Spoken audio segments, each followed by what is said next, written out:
দিগদর্শন করলেন। আমি সুজিতেন্দ্র প্রভুর কাছে যাব। উনি প্রথম থেকেই উনি যখন এসেছেন তখন তো নরসিংহদেব ছিলেন না, পরবর্তীকালে নরসিংহদেব প্রতিষ্ঠাও উনি দেখেছেন। এবং প্রভু আপনাকেও দেখি অনেকটা নরসিংহদেবের প্রতি আপনি খুব অ্যাটাচ। প্রতিদিন ভাগবত ক্লাসের পরে একদম ফুলের ডালি নিয়ে সবাইকে আহ্বান করে, আসুন আমরা সবাই নরসিংহদেবের পূজা করি। তো আপনার কি অনুভব, এই লোকের প্রশ্নের কি জবাব দেবেন? লোকের ভিতরে জানতে কৌতূহল, আপনারা নরসিংহদেবের পূজা করেন এত উপাচার সহকারে, অন্যান্য অবতারের পূজা তো এত দেখি না সুজিতেন্দ্রবাবু। আসলে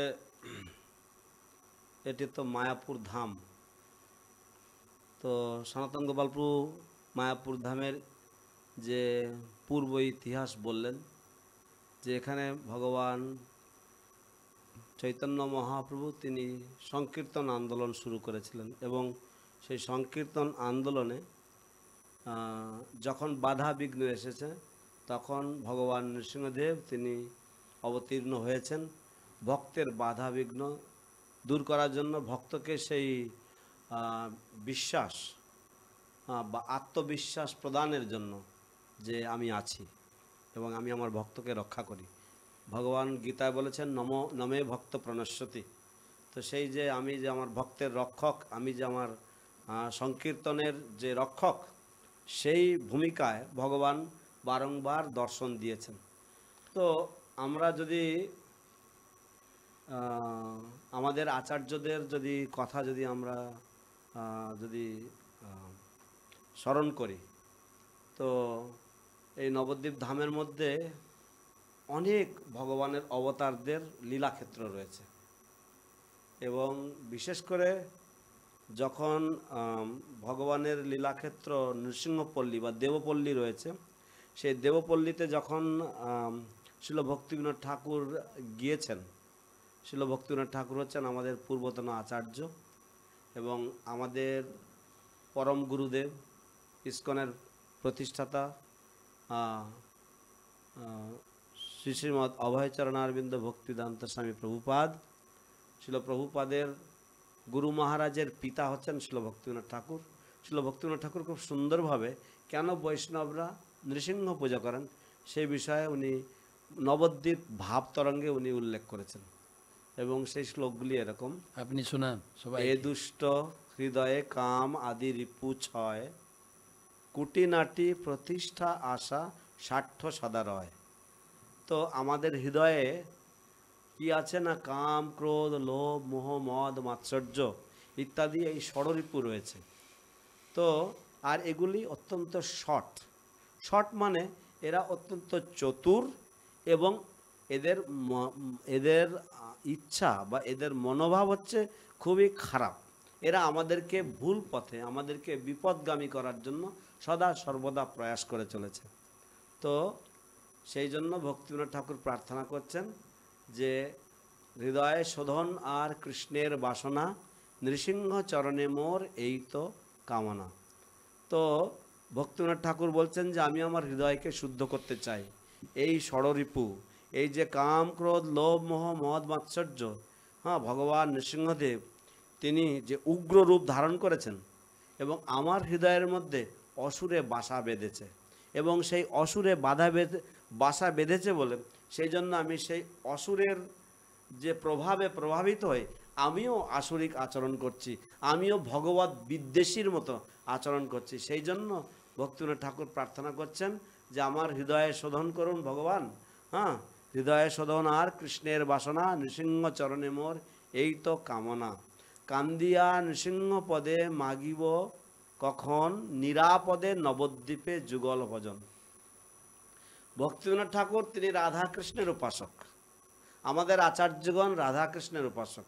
শ্রী চৈতন্য মহাপ্রভু তিনি রাধা কৃষ্ণের আরাধনা শিক্ষা দেওয়ার জন্য এই জগতে অবতীর্ণ হয়েছিলেন।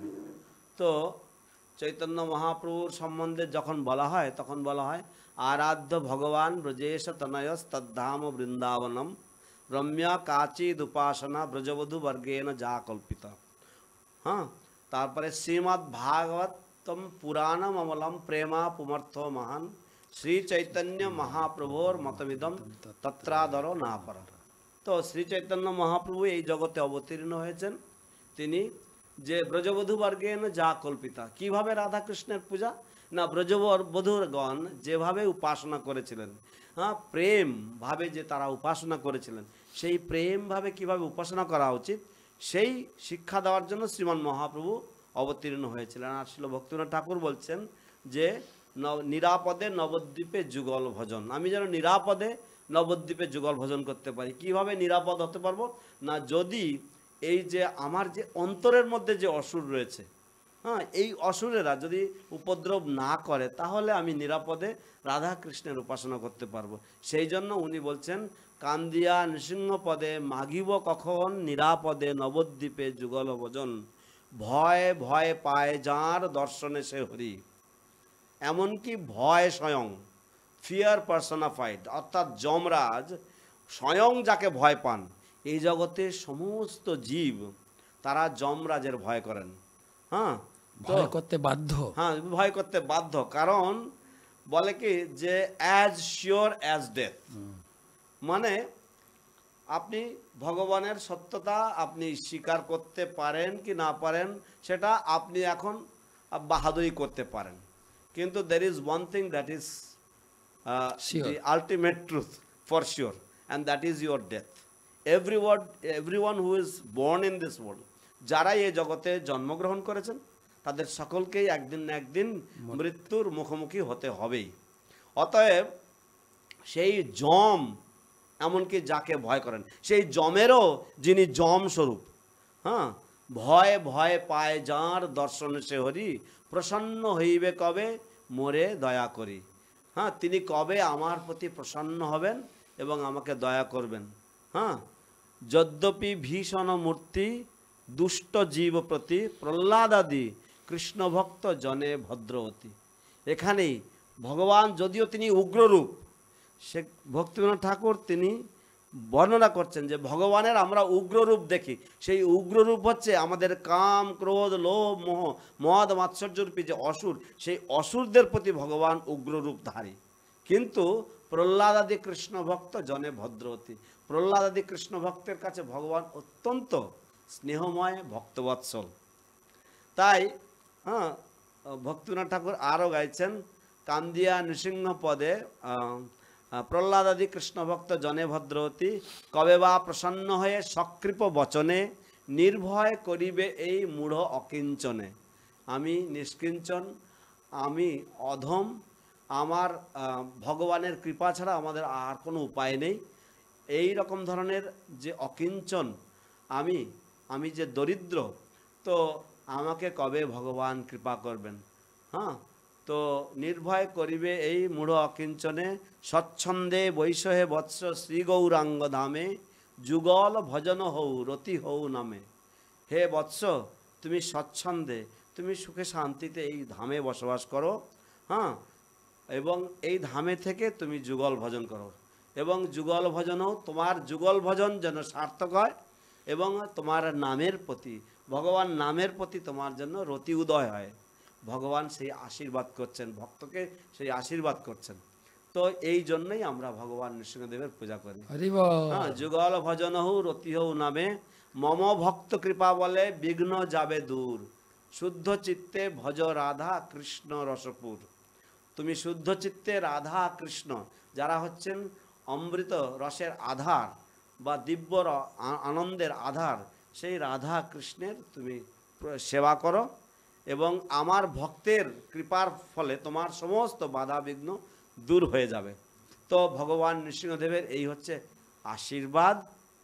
তো আমরা একটা জিনিস দেখতে পারি, সেটা হচ্ছে যে ভগবান যদিও তিনি সব ক্ষমতাধারী, সমস্ত ঐশ্বর্য এবং সমস্ত ক্ষমতার অধিকারী, তবুও তিনি বলছেন যে আমার ভক্তের কৃপার বলে তোমার সমস্ত বাধা বিঘ্ন দূর হয়ে যাবে।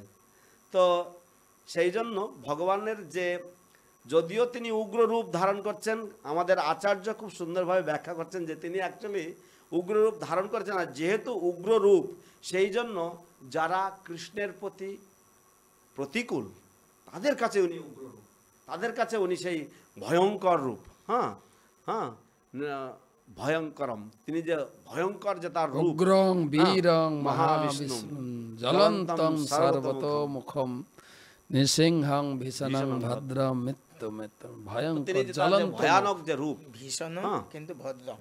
হ্যাঁ, তো এই যে ভগবানের যে এই যে ভয়ঙ্কর রূপ, তা সত্ত্বেও যেহেতু তিনি ভক্তের কৃপার জন্য, ভক্তকে রক্ষা করার জন্য তিনি এই রূপ ধারণ করেছেন এবং অসুরকে সংহার করার জন্য, সেই জন্য আমরা নৃসিংহদেবের এত পূজা করি এবং নৃসিংহদেবকে আমরা বন্দনা করি। কারণ নৃসিংহদেবের আসল ভক্তের কাছে নৃসিংহদেব হচ্ছেন, ঠিক যেমন আমরা উদাহরণ দিয়ে থাকি, পাঠে আমরা উদাহরণ দিয়ে থাকি যে যেমন যখন বেড়ালের কাছে বেড়াল শাবক আর মুশিক শাবক, অর্থাৎ ইঁদুর ছানা, ইঁদুরকে যখন ধরেন বেড়াল, তখন তার কাছে সাক্ষাৎ যম।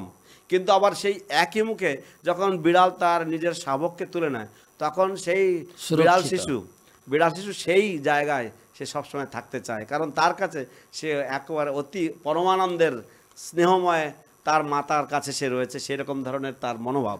তো এই হচ্ছে ভগবান নৃসিংহদেবের যে উগ্ররূপ, সেই উগ্ররূপের এক দিকটা হচ্ছে তিনি অসুরদের প্রতি তিনি ভয়ঙ্কর, আবার একই সাথে তার প্রহ্লাদ আদি কৃষ্ণ ভক্তের কাছে তিনি পরম স্নেহময়, পরম ভক্তবৎসল। সেই জন্য আমরা নৃসিংহদেবের পূজা করে থাকি। এবং যখনই আমরা কোনো রকমের বাইরের থেকে যখন আমরা বিপদ দেখি, তখন আমরা ভক্তরা স্বাভাবিকভাবেই কৃষ্ণ কৃষ্ণ মহাভাগ বাহ ভক্তান অভয়ঙ্কর, হে কৃষ্ণ তুমি তো ভক্তের অভয় দান প্রদানকারী, তাই আমরা সবসময় কৃষ্ণের কাছে ছুটে যাই। এবং কৃষ্ণের যে রূপ ভক্তের বাধা বিঘ্ন, ভক্তকে যারা লাঞ্ছনা গঞ্জনা করবে তাদেরকে সাহেস্তা করার জন্য, তাদেরকে সমুচিত দণ্ড দেওয়ার জন্য যে রূপ তিনি ধারণ করেছেন, সেই রূপ হচ্ছে এই নৃসিংহ রূপ।